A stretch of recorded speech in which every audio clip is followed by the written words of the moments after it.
Hi guys, welcome back to the channel and welcome back to another episode of the Ultimate Track Guide series. As you can see, this week we're at Kyalami and we're in the GT4 Aston, which I know you guys love to drive, so I thought I'd do a bit of a setup, which I'll put the link in the description, and you can also sort of download and donate if you want to.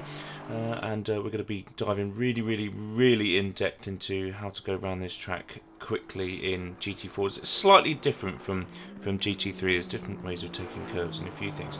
As always, let's dive straight in, and if you haven't subscribed, hit that button because it really helps the channel and help us grow, get to that 1,000 subs as soon as we can, and really start to get some really great content out to you guys. So coming down the start finish straight, going to be changing into 6th gear, and you're immediately faced with this big braking zone here. Okay, so pause it just here. It's a very different hairpin to a lot of tracks because you need to glide to the inside of the track just as you're braking, and you need to do that as you're coming off the brakes as well. So it's a real trail braking area here, as you'll see. You notice down just on the bottom right hand side of the corner, using the throttle to stabilize the car as much as possible. You can take a lot of curve on the inside, and that's really key because it helps rotate the car. This right hander, this is just about as much curve as you want to take, because remember, this is you setting yourself up for the really difficult left hander, which we'll go into in depth in a second.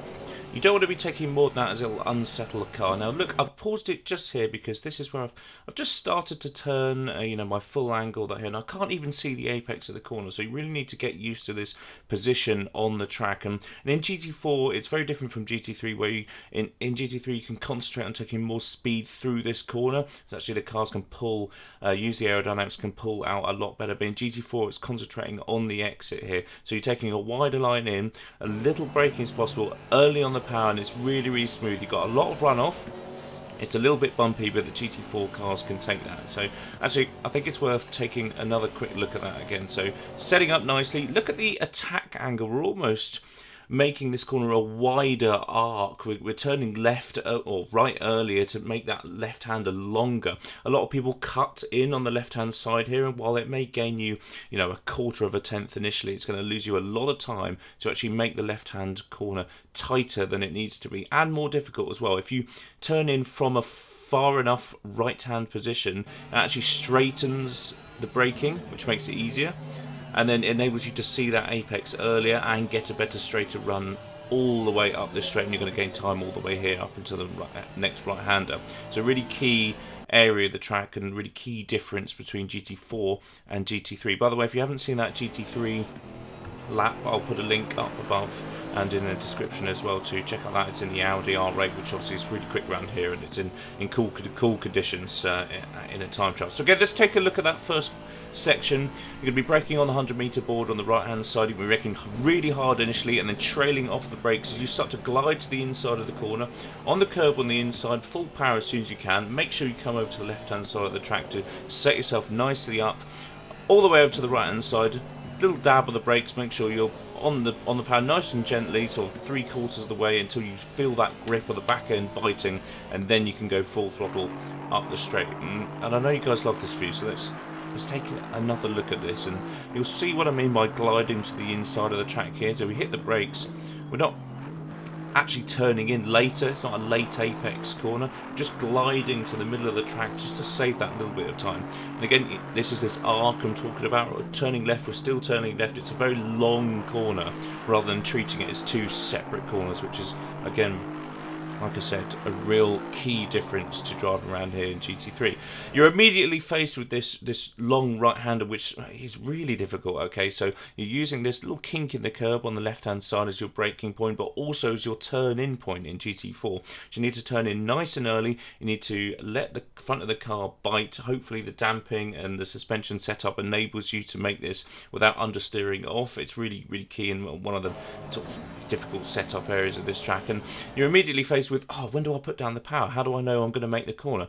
And this is a really nice reference point for you. You see this kink in the pink area there. I'm on sort of 3/4 throttle as well. You can use that as a, how am I doing on this corner reference? Okay, if you're on there, if your right hand tire is on there, you've made the corner, and it's going absolutely fine. You can put full power.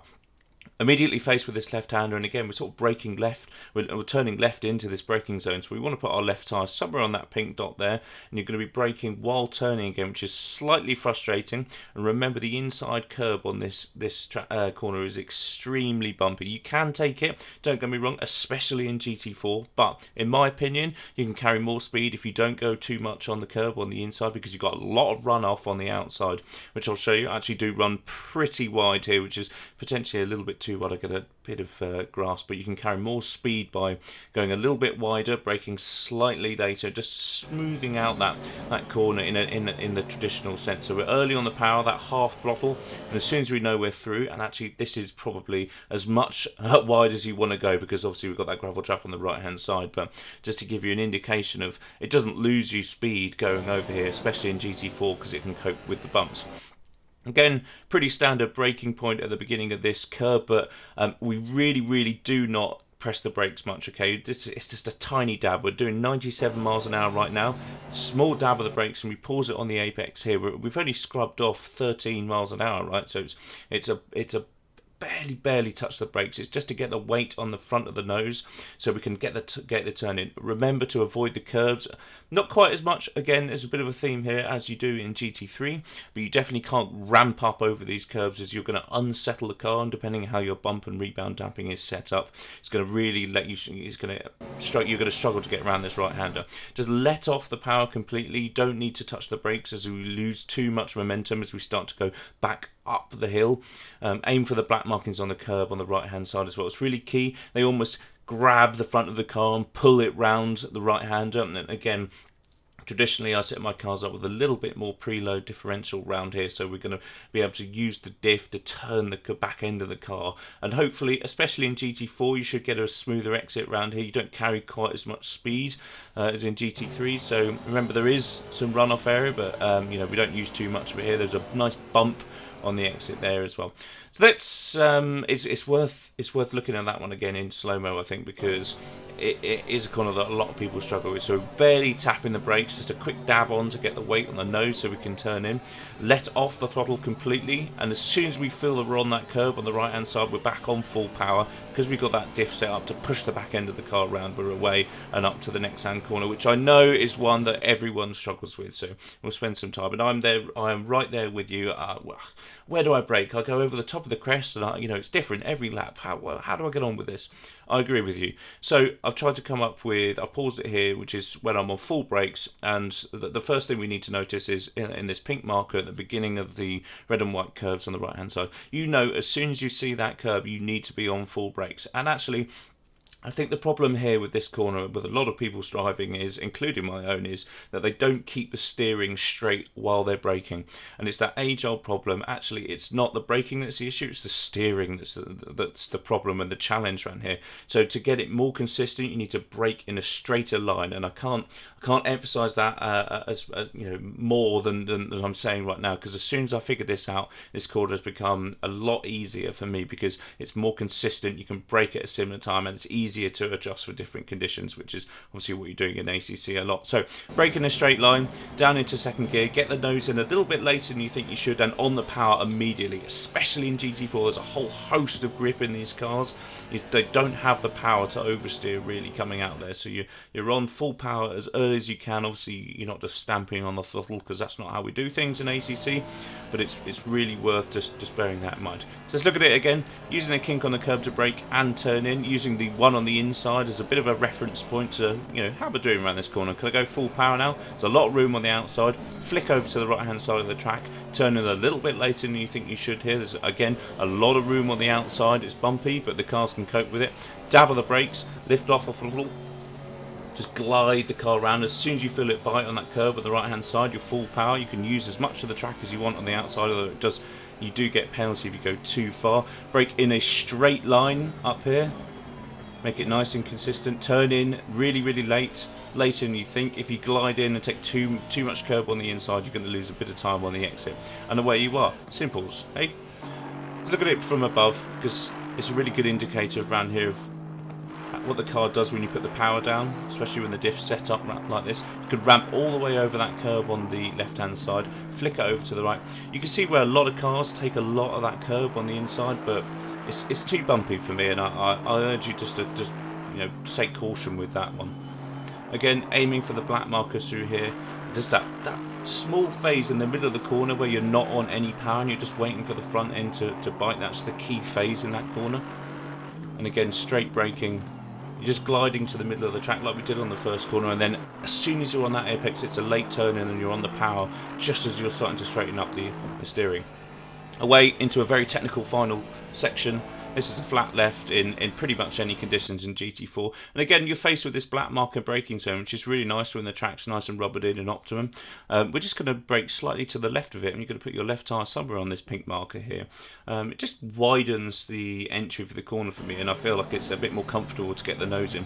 Really important that you're trail braking into here. You can see I'm starting to turn, I'm still on the brakes, so I'm on that sort of 40% mark, and I'm ever coming off the brakes as I'm starting to turn tighter. But again, because we've got the diff set up that it rotates the back end of the car, this is actually quite a tight turn, and we need to get straight on that power. There's a lot of runoff. Again, you can use all of the curb on the exit. There's a black, a red and white curb, and then even more room on the outside that you can use. So there's a whole host of room and track that you're probably not using to gain time, and there's an awful lot of time in this corner. So again, full power as soon as we can. You can go wider than I did then if you take a bit of a wider entry in, and you're immediately faced with the dreaded sausage curb corner, which you must avoid hitting the sausage curb at all costs. I actually find this one easier at night time because it illuminates the curb a little bit better. But anyway, we're braking just a touch. This is the only brake that I use. I've paused it right on the maximum braking, so you're just, again, getting the weight on the front of the car so you can turn in nicely and more consistently. And then I'm off the throttle until I know that I'm past that curb, okay, or until I know I'm going to make it past the curb. Avoid at all costs. Full power, there's a little bit of runoff again, it's bumpy, but flick over to the right hand side of the track again. It's one of those which we're almost turning left as we're under braking again, so we want to get that left tyre on that pink dot again. And I'm going to pause it here because when I'm driver coaching, which I'll talk about in another video, but I do offer one-to-one coaching, I see time and time again that people are not accelerating earlier enough and this last corner and using enough of the track on the exit. Okay, so you need to be nice and early on the power. This is the first frame when I'm on the power, and it's really quickly up to full power, 100% power here, because you've got so much room to straighten up the steering on the exit and use more than the curb than you think you can. So you're all the way over the right hand side of the track here, all the way over the curb. It just straightens that exit up. A lot of people forget that there's room on the outside of this corner, so it's a really interesting one to coach around Kyalami, that's for sure. And across the line in a 149, which is sort of what you should be aiming for mid-30s temperatures round here in optimum. So let's look at that final section again. Braking to the left hand side of the black markers just to widen this entry up a little bit, trail braking nicely, nice and smooth on the power, but as soon as you know you can straighten up the steering and use that exit room, you're on full power. Quick dab on the brakes, get the nose on weight on the front of the nose, turn in. As soon as you're around the sausage curb, you're back on full power. Brake just before that 50-metre board and early on the power, earlier than you think you do, but up to full power very quickly as you really straighten that steering out quicker than you usually would coming out of the hairpin as well, and you're away for another lap. Just another quick look in this aerial view then. Obviously this is flat through here, and you'll be able to see us far on this left hand side of the black markers, and actually we glide to the inside of the track nicely like we do in the first corner there as well. It seems to be a bit of a theme around Kyalami. Again here, dab brakes, weight on the nose, and as soon as you're round, you see I put the power down basically when I know I'm not going to hit that sausage curb. Use the diff to turn around, and again on this final corner, using the diff early on the power, straighten that steering up so you can use that diff so the rear end of the car is turning the car essentially, and away you go for another lap. Remember, it's your run onto the start finish straight coming out that final corner. Again guys, I hope you enjoyed this video. I'll stay quiet for this and the aerial view afterwards as well, but remember those key things. It's later apexing, it's using the curves a little bit more in GT4 than you can in GT3, but concentrating on that exit speed rather than carrying more speed through the apex, especially through corners like this left-hander here. Remember to subscribe guys. I'll stick the setup in the description below. You can download it from SetSpace, and if you want to download it and donate, that's great. not at all necessary at all. You know, you could always download it for free, and then if you do really like it, go back and re-download it. It's completely up to you. You know, and any coaching sessions that you guys want one-on-one, then you know, feel free to contact me on Twitter, and links in below, and arrange one of them, especially around tracks like here. We can work on your own sort of style, and go through the video analysis and telemetry analysis as well. So I'll keep quiet for now. Until next time, see you guys later.